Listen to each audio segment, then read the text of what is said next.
this drill. Kill the drill. That's New York City Manhattan Borough President Scott Stringer. He's among the city politicians and environmental activists who oppose the state's plan to allow gas drilling through horizontal hydraulic fracturing, or hydrofracking. The method uses millions of gallons of water, sand, and chemicals to blast open gas-containing rock deep underground.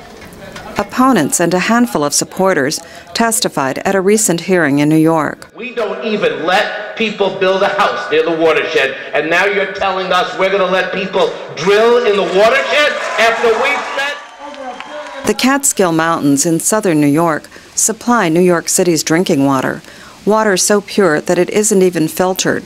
Both the city's watershed and the nearby Delaware River Basin lie above huge deposits of natural gas, and thousands of landowners in those areas have signed leases to permit drilling on their property.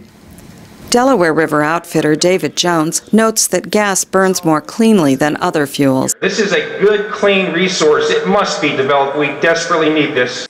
Scott Rotruck is another defender. He is a vice president of the Texas-based Chesapeake Energy, the largest company poised to expand gas drilling in New York State.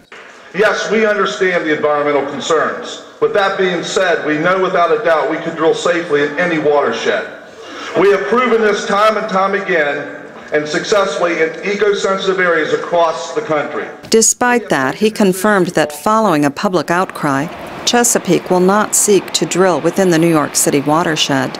Other gas companies have made no such promise, and Kathy Kenny of the New York State Petroleum Council, which represents the oil and gas industry, says that no ban within the watershed is needed. She disputes the claims of some landowners that their water was ruined by drilling that caused explosions and water so full of gas that it can be ignited with a match, as in this footage by documentary filmmaker Josh Fox. It could be coincidental, but as of now, all of these state authorities are investigating these, as they should. But up till now, there is no causal link between the hydrofracking that's going on and some of these claims.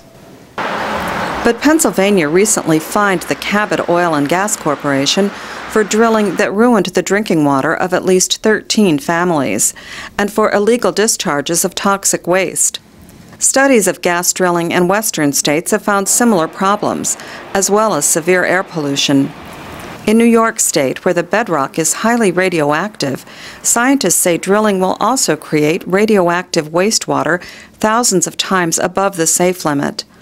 Opponents, such as physician Vincent Pedre, say a complete ban is necessary to protect human health. This stuff is toxic in our water supply, it's toxic in the water supply for upstate New York, it's toxic everywhere. It should be banned throughout the entire state. Some people you don't even recognize. Alex Mathiasen is president of Riverkeeper, a group that works to protect freshwater sources. He notes that hydrofracking uses enormous quantities of water, at least 2 million gallons each time a gas well is fracked, and could deplete local aquifers and lakes. It seems unsustainable to think that we've got enough water to basically lubricate this process in a way that's not going to cause serious water deprivation for some of those communities up in New York. Mathiasen says that Riverkeeper supports a ban on all gas drilling within the New York City watershed and tight regulations elsewhere in the state. New York currently has only 17 gas well inspectors to monitor gas drilling. They could have more than 40,000 new wells to oversee if New York State goes ahead with hydrofracking permits next year. Carolyn Weaver, VOA News, New York.